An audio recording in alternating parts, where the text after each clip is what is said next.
Muy cordial a todos, a todas los que me escucháis.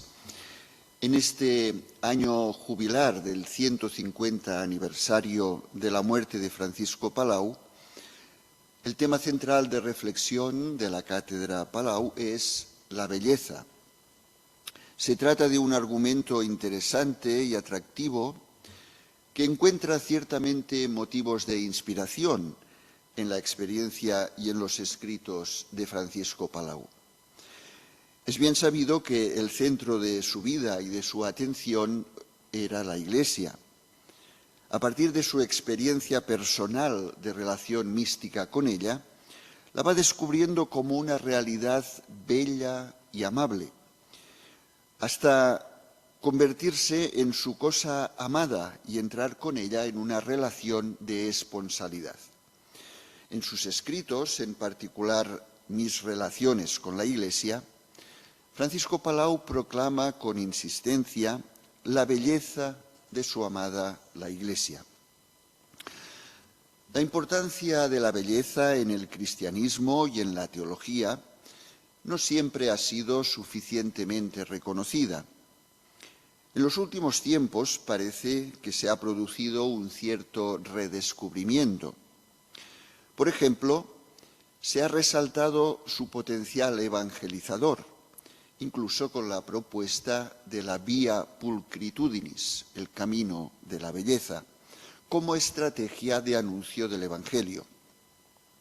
Sin embargo, la cuestión específica de la belleza de la Iglesia es poco tratada y poco valorada por la misma eclesiología, incluso en la actualidad. Casi se podría decir que es un tema olvidado. Francisco Palau, en cambio, siente claramente la belleza de la Iglesia, la experimenta con fuerza y la proclama decididamente. La Iglesia es para él toda hermosa, infinitamente bella y amable, y multiplica los adjetivos para describir esta belleza. Es indescriptible, inmensa, infinita, incomparable, indefinible, etc. El objetivo de mi sencilla aportación es observar algunos elementos del trasfondo bíblico de la experiencia palautiana. La Sagrada Escritura proporciona a Francisco Palau, en la riqueza de sus textos, de sus personajes, la luz y los recursos que necesita para expresar su vivencia eclesial. Y también en este caso la Biblia le ofrece los elementos necesarios para confirmar y para expresar su experiencia personal en relación con la belleza de la Iglesia. Me centraré sobre todo en un texto de la carta a los Efesios. Antes expondré rápidamente algunas consideraciones previas sobre la belleza en la Biblia y después añadiré algunas consideraciones también rápidamente sobre algunos apuntes a modo de complemento y de conclusión. La belleza en la Biblia. La primera página de la Biblia proclama, con su lenguaje peculiar, la obra creadora de Dios. El majestuoso relato que abre el libro del Génesis presenta paso a paso la realidad del universo como resultado de la palabra de Dios, que llama a la existencia aquello que no existía. El primer elemento creado es la luz, e inmediatamente se afirma: vio Dios que la luz era buena.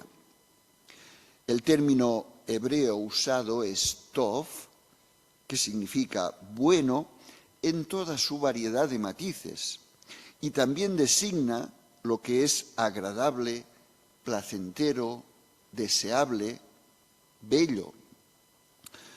Dicha afirmación se va repitiendo a lo largo del texto de la creación, hasta llegar a la conclusión del final del relato. Contempló Dios toda su obra y era muy buena. En este reconocimiento de la bondad y la belleza del universo salido de la mano de Dios, ocupa un lugar privilegiado el ser humano, el culmen de esta obra creadora divina. Del ser humano, o mejor dicho, de la pareja humana, no se dice simplemente que fue creado por Dios, sino que creó Dios al hombre a imagen suya. A imagen de Dios lo creó, varón y hembra los creó. Los escritores bíblicos manifiestan su admiración por la grandeza, la dignidad y la belleza del ser humano. Así se expresa, por ejemplo, el Salmo 8. Le has restado muy poco para que fuera ser divino. De gloria y de esplendor le has coronado. Además de proclamar la gloria del ser humano en cuanto tal, la Biblia ensalza a menudo la belleza de personas concretas, en particular de personajes significativos en la historia de Israel. El Génesis dice, era José un hombre guapo y apuesto. El primer libro de Samuel habla de David, diciendo, era un muchacho todavía rubio y de bella presencia. No se trata de un interés específico por la belleza corporal, en una cultura que tiene una visión holística de la persona humana. La belleza física, la que se puede ver, es reflejo de una belleza integral, interior y exterior de la persona en cuestión. En ocasiones, los textos bíblicos resaltan de modo específico la belleza de la mujer. Así, por ejemplo, el libro del Sirácida afirma, la belleza de la mujer alegra el rostro y el hombre la desea más que ninguna otra cosa. Francisco Palau, pensando en la Iglesia, se refiere continuamente a diversas mujeres de la Biblia.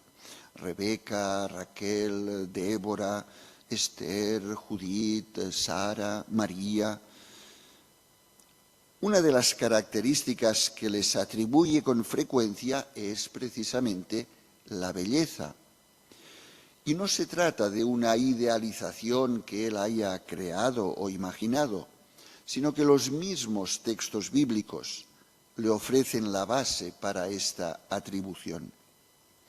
Así, de Rebeca, la hija de Betuel, la futura esposa de Jacob, se afirma que era la joven de muy buen parecer. Y más adelante se dice que Isaac, cuando los hombres del lugar le preguntaban por su mujer, él respondía, es mi hermana. No se atrevía a decir, es mi mujer, pues pensaba, es de tan buen parecer que temo que los habitantes del lugar me maten a causa de ella. Raquel, la joven pastora de la que se enamora Jacob, aunque le será dada con engaños su hermana Lía como primera esposa. También en cuanto a la belleza, el texto bíblico contrapone las dos hermanas. Dice así el Génesis, Lía tenía la mirada apagada, Raquel en cambio era apuesta y de bello aspecto. Judith, la heroína israelita protagonista del libro que lleva su nombre, que será el instrumento a través del cual Dios libera a su pueblo del dominio extranjero. De ella se dice que era hermosa de aspecto y muy agraciada a la vista, y que los hombres oyeron sus palabras y se fijaron en su rostro de tan maravillosa hermosura. El texto va resaltando la admiración que suscita la belleza de Judith. Y su belleza será uno de los medios que ella use para seducir al general asirio Holofernes y así poder matarlo para obtener la liberación de su pueblo. En el cántico final del libro de Judith, podemos leer, pues no sucumbió su caudillo por manos de jóvenes, ni hijos de titanes lo abatieron, ni lo vencieron monstruosos gigantes, sino que Judith, la hija de Merari, con la hermosura de su rostro lo deshizo. Una historia parecida es la de Esther, la mujer bíblica en la que más se fijará Francisco Palau para expresar la belleza de la Iglesia. También en el caso de Esther, la belleza tiene un papel relevante en la liberación de su pueblo. El rey Asuero, prendado de su belleza, la elige como esposa y después accede a su petición de salvar la vida de su pueblo. De Esther afirma el texto bíblico que la joven era muy hermosa y agradable. Otra de las mujeres bíblicas que Francisco Palau relaciona con la Iglesia es Sara, la hija de Raguel, que después de casarse sucesivamente con 7 maridos y ver cómo todos ellos morían antes de la noche de bodas, acaba siendo la esposa de Tobías. De Sara dice el texto que era juiciosa, decidida y muy hermosa. No hay que olvidar, por supuesto, el Cantar de los Cantares, este extraordinario canto poético en el que 2 enamorados, él y ella, se declaran mutuamente su amor y ensalzan la belleza de la persona amada. Desde tiempo antiguo, en las tradiciones judía y cristiana, el cantar ha sido leído alegóricamente y aplicado a la relación de amor entre Dios e Israel, y después entre Cristo y la Iglesia. Siguiendo esta línea, Francisco Palau recurre al cántico para cantar la belleza de la Iglesia y cita a menudo el «Tota pulcra es, amica mea, et macula non est in te». Eres toda hermosa, amada mía, no hay defecto en ti. Incluso de María podemos entrever una cierta alusión a la belleza. En la escena de la Anunciación, el ángel la saluda con el apelativo «que charitomene», participio pasivo del verbo griego charitoo, derivado del término charis, que solemos traducir por gracia. Los exegetas subrayan el carácter pasivo de este término para destacar que la gracia plena de María es el resultado de la acción de Dios en ella. Si bien se suele hacer una lectura teológica del término, en el sentido de la presencia de la gracia, el favor, el don de Dios en María, resulta significativo que el término charis en griego, como también gen en hebreo o gracia en nuestras lenguas latinas, también tiene el sentido de atractivo, encanto, y por tanto no estamos lejos del ámbito semántico de la belleza. Sabemos que para Francisco Palau solo María es tipo perfecto de la Iglesia. Ella representa su pureza, su virginidad, su maternidad y fecundidad y también su belleza. Se podría recordar igualmente la descripción en el Apocalipsis de la ciudad santa, la Nueva Jerusalén, que es personificada y que, según el texto, bajaba del cielo de parte de Dios, preparada como esposa ataviada para su esposo. En la visión bíblica de la belleza presente en el mundo, y en particular la de la persona humana, es imprescindible observar que la belleza tiene su origen en Dios. Insiste especialmente en ello el libro de la sabiduría, que advierte contra la tentación de olvidar la fuente de la belleza.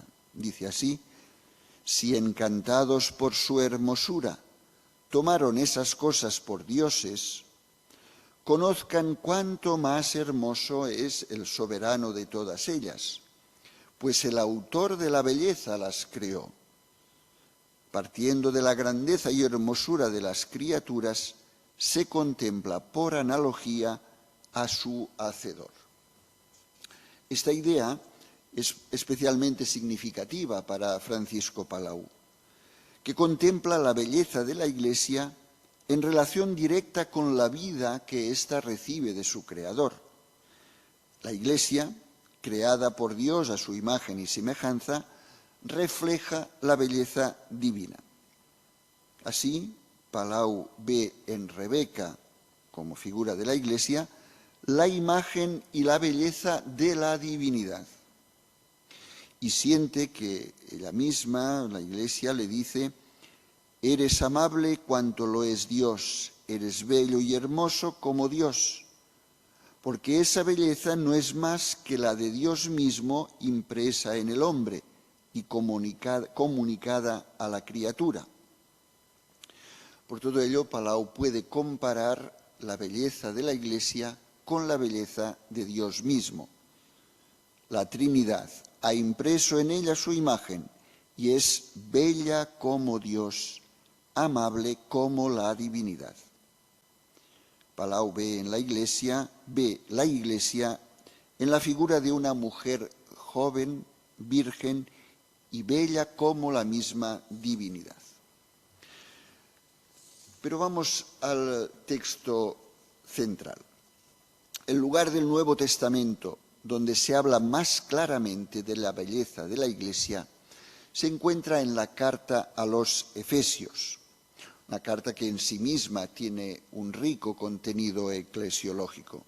De hecho, como afirma el profesor Jean-Noël Aletti, la reflexión sobre la Iglesia resulta tan extensa y se impone de tal modo en la carta a los Efesios que se ha contemplado ahí un breve tratado de eclesiología.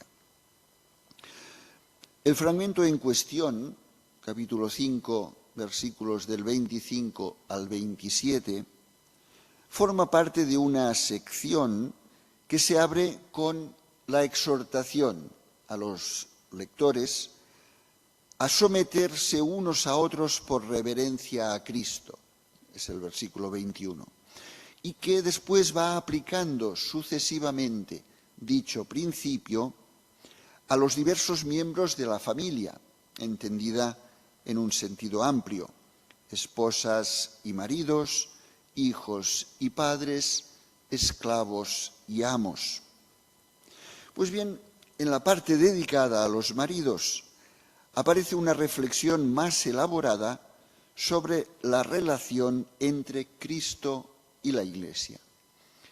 El texto, recordémoslo, dice así: maridos, amad a vuestras esposas, como también Cristo amó a la Iglesia y se entregó por ella, para santificarla, purificándola con el baño de agua por la palabra, para presentársela a sí mismo toda gloriosa, sin mancha ni arruga o cosa parecida, sino por el contrario, santa e inmaculada.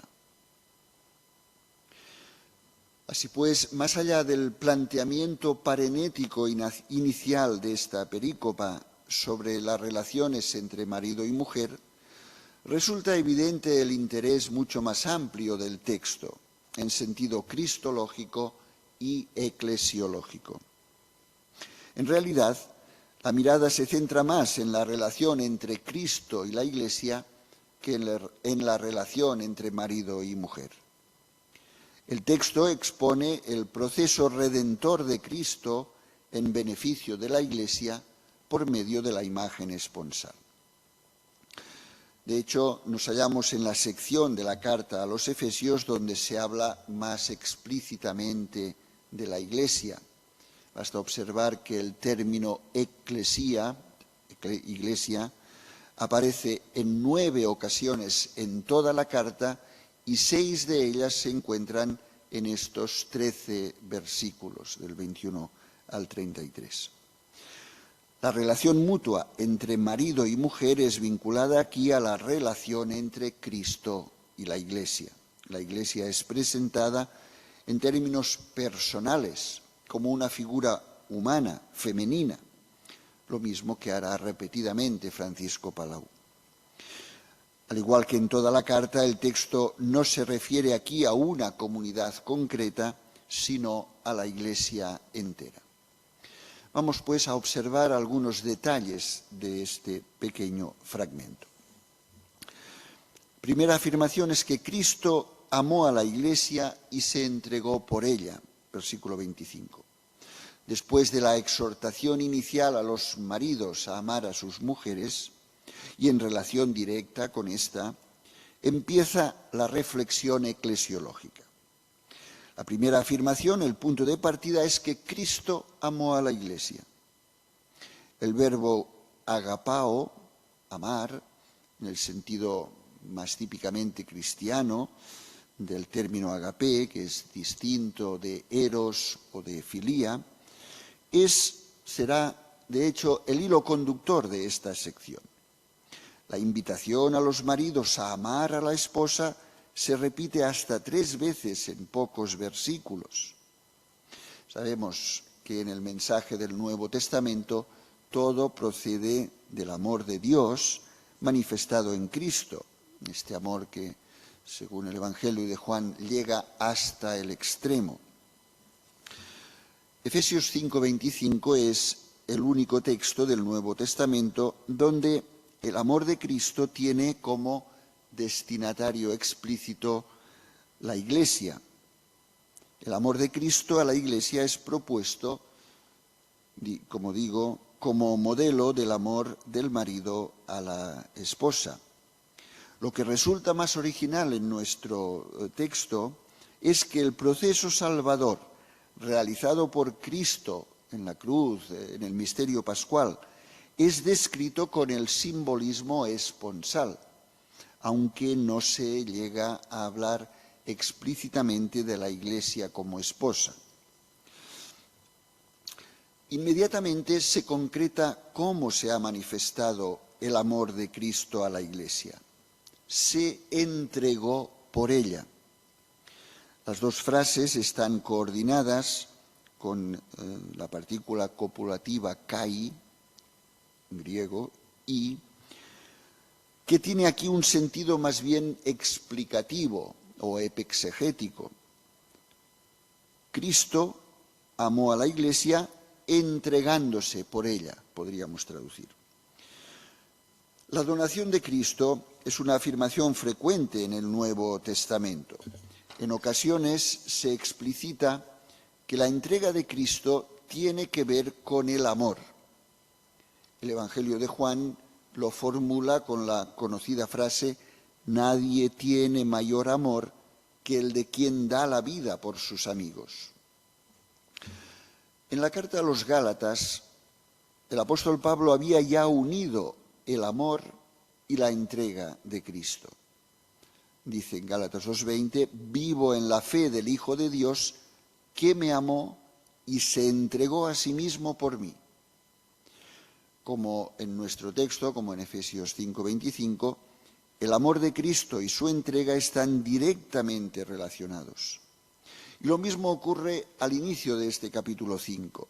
Caminad en amor, como también Cristo os amó y se entregó a sí mismo por nosotros como ofrenda y víctima a Dios de suave aroma. Aquí el tipo de razonamiento es similar al que encontraremos en 5:25-27, con la invitación a imitar el amor de Cristo, que nos amó y se entregó a sí mismo. En este caso, la invitación se dirige a todos los creyentes, mientras que en los versículos 25-27 se concreta en los maridos en relación con su esposa. Pasamos al versículo siguiente, el 26, para santificarla, purificándola con el baño de agua por la palabra. La primera finalidad de la entrega de Cristo por amor es la santificación de la Iglesia. Es sabido que en la Biblia la santidad es ante todo aquello que define a Dios y lo distingue de todo y de todos. No hay santo como el Señor, no hay otro fuera de ti. Leemos en el primer libro de Samuel. Sin embargo, las realidades creadas, y en particular el ser humano, creado, como recordábamos, a imagen y semejanza de Dios, pueden participar de alguna manera en dicha santidad. El Nuevo Testamento afirma que los creyentes han sido santificados y a menudo los llama santos. Dios ha dado a los creyentes su Espíritu Santo, que los convierte en templo santo de Dios. Teniendo en cuenta que la santidad comporta inicialmente la idea de separación o de distinción, es verdad que algunos estudiosos han visto en el uso del término santificar, aquí en Efesios 5:26, también una alusión matrimonial, en el sentido de que Cristo habría querido separar o apartar a la Iglesia para sí. Siguiendo el hilo del texto, se dice que la santificación tiene lugar mediante la purificación. La oblación de Cristo se produce en la cruz, de manera que ahí se sitúa el nacimiento de la Iglesia. Sin embargo, el texto menciona el baño del agua, quizá en referencia al bautismo, aunque no hay unanimidad entre los exegetas. Algunos lo interpretan como una alusión a los ritos de preparación de la esposa antes del matrimonio, o simplemente como una forma metafórica de expresar esta purificación de la que habla. En cualquier caso, en la visión paulina, el bautismo comporta la participación en el misterio pascual de Cristo. El bautismo es prolongación, es actualización de la muerte de Cristo en cruz y de su eficacia salvífica. En este texto, más discutido aún, es el sentido de la expresión por la palabra. Quizá se refiere a la fórmula bautismal o a la profesión de fe que pronuncia el bautizando, aunque puede ser más genéricamente una alusión a la palabra de Dios o a la palabra de Cristo o a la predicación del Evangelio que contiene el anuncio de la entrega de Cristo que con su muerte sacrificial santifica a la Iglesia. Y llegamos al último versículo, el 27. Para presentársela a sí mismo toda gloriosa, sin mancha ni arruga o cosa parecida, empieza diciendo. Aquí es donde aparece la afirmación más clara de la belleza de la Iglesia, que es descrita con distintos elementos. El texto empieza diciendo que Cristo quería llevar a su propia presencia una Iglesia gloriosa. El término griego usado para calificar a la Iglesia es endoxón, relacionado etimológicamente con doxa, es decir, gloria. Si bien aquí el contexto sugiere una interpretación más amplia, en el sentido de radiante, espléndida, bella, hermosa. Seguimos en el ámbito de la simbología matrimonial. El día del matrimonio, la esposa era conducida ante el esposo. Esta era la función del llamado amigo del esposo. Pablo había usado ya esta imagen en la segunda carta a los Corintios.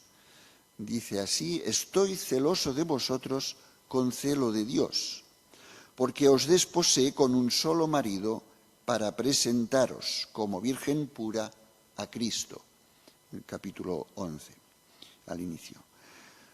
Aquí, en Efesios, la mayor novedad es que es el propio Cristo quien presenta a la Iglesia a sí mismo. Cristo asume simultáneamente el papel de esposo y de amigo del esposo.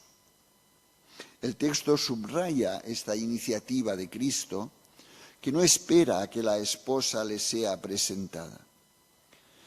Es parecido a lo que Ezequiel decía de Dios respecto a Israel. Dios mismo viste y adorna a Israel como a una esposa para que resplandezca de belleza. Capítulo 16 de Ezequiel: te puse vestidos bordados, te calcé con cuero fino, te ceñí de lino y te cubrí de seda. Te adorné con joyas, puse brazaletes en tus brazos y un collar en tu cuello. Eras cada día más hermosa y tenías el esplendor de una reina, etc. Este término, endoxón, bella, gloriosa, es completado o especificado con una descripción de belleza, sin mancha, y de juventud, ni arruga, reforzada además de forma enfática o cosa parecida. El texto contiene una alusión implícita al Cantar de los Cantares, donde el amado dice a la amada: eres toda hermosa, amada mía, no hay defecto en ti. Francisco Palau usa este texto de la carta a los Efesios en sus diálogos con la Iglesia, aún sin citarlo explícitamente. Eres una mujer joven, bella, sin tacha ni arruga, siempre casta, siempre pura, siempre virgen en mis relaciones. Y repite una y otra vez: eres toda bella, toda hermosa, en ti no cabe mácula, tacha ni imperfección alguna. Palau ve a la Iglesia joven, siempre joven, que jamás envejecerá. Y acaba el versículo 27 diciendo: sino por el contrario, santa e inmaculada. La descripción de la Iglesia purificada por Cristo, que se acababa de expresar en forma negativa, sin mancha ni arruga, es confirmada ahora en forma positiva, llamando a la Iglesia santa e inmaculada. Son los mismos términos que ya habían aparecido al inicio de la carta. Nos ha elegido en Él antes de la creación del mundo para ser santos e inmaculados en su presencia. El amor de Cristo, expresado en su entrega por ella en la cruz, tenía como finalidad la santificación de la Iglesia. Es decir, gracias a la acción de Cristo, la Iglesia participa de esta característica divina que es la santidad. Esta es la verdadera belleza de la Iglesia. En este sentido, hay que recordar que la santidad bíblica tiene una doble dimensión. Es, ante todo, un don recibido, pero es al mismo tiempo una exigencia ética. Como dice el profesor Romano Penna, la Iglesia está llamada a comprometerse en un estilo de vida y de testimonio que esté a la altura del amor de Cristo por ella.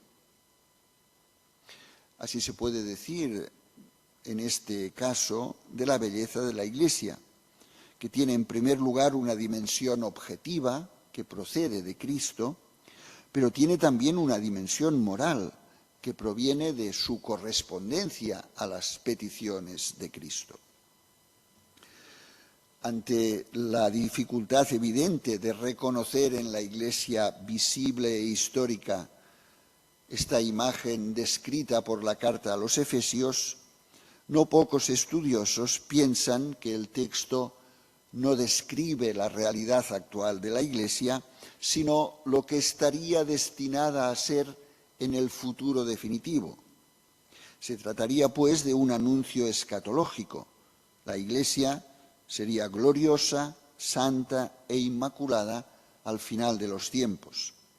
Sin embargo, la carta habla claramente de la acción de Cristo en pasado y de la situación de los creyentes, la Iglesia, en presente. Yo creo que la perspectiva mística supera esta disyuntiva y permite contemplar desde ahora la belleza plena de la Iglesia. Esta es realmente la experiencia de Francisco Palau. Me voy acercando a la conclusión, añado tres muy breves apuntes, tres breves consideraciones que seguramente valdría la pena profundizar en el contexto del acercamiento a la belleza, según Francisco Palau, y de su trasfondo bíblico. El primero, la belleza y el amor. Francisco Palau asegura, siempre a partir de su experiencia personal, que la belleza de la Iglesia es lo que la convierte en atractiva y lo que la hace amable, digna de ser amada. Palau habla de la belleza infinitamente amable que es la Iglesia. Aquí podemos recordar que San Agustín, que tanto reflexionó y escribió sobre la belleza, concluye que amamos lo que es bello. En su tratado sobre la música se puede leer: dime, por favor, ¿qué podemos amar sino lo bello? Ahora bien, según el texto de la carta a los Efesios, la belleza de la Iglesia es el resultado del amor de Cristo. En este caso se podría decir que no es que Cristo ame a la Iglesia porque es bella, sino que la Iglesia es bella porque ha sido y sigue siendo amada por Cristo.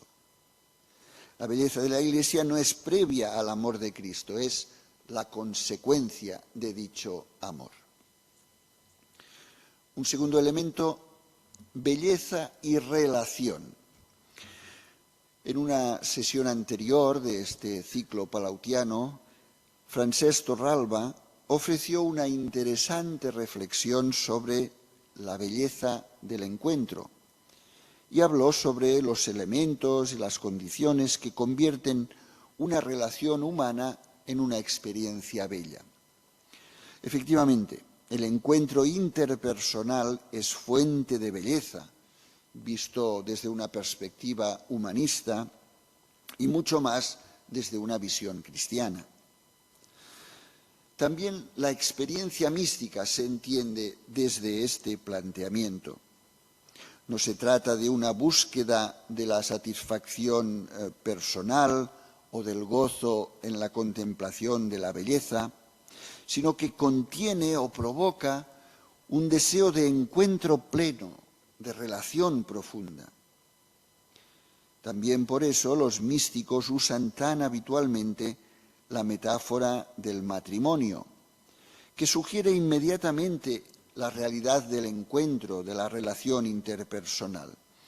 Baste recordar a Teresa de Jesús en el Castillo Interior, o a Juan de la Cruz en el Cántico Espiritual, o al mismo Francisco Palau en mis relaciones con la Iglesia.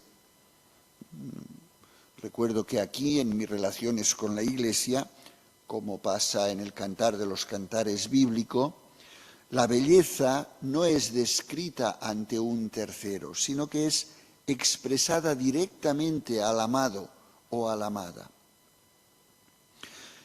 Y un tercer elemento, el Carmelo y la belleza. Francisco Palau creció en la tradición carmelitana y se sintió siempre identificado con ella. En el Carmelo pudo encontrar la atención a la belleza como elemento característico, que también bebe de las fuentes bíblicas. Los textos proféticos cantan la belleza del monte Carmelo, que el profeta Isaías vincula a la gloria divina. Habla de la gloria del Líbano, el esplendor del Carmelo y del Sarón. Ellos verán la gloria de Yahvé, el esplendor de nuestro Dios. A la belleza física del monte Carmelo se une la belleza de la señora del lugar, la Virgen María. Ya a los primeros ermitaños del monte Carmelo tomaron como madre y como modelo inspirador a María, que siempre ha sido cantada en el Carmelo como Regina de Cor Carmeli, reina y hermosura del Carmelo.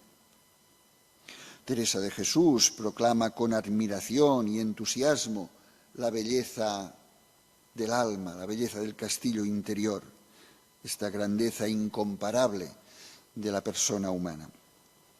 Juan de la Cruz, en su cántico espiritual, canta la belleza de la creación, reflejo de la belleza de Dios. Mil gracias derramando, pasó por estos sotos con presura, y yéndolos mirando, con sola su figura, vestidos los dejó de su hermosura.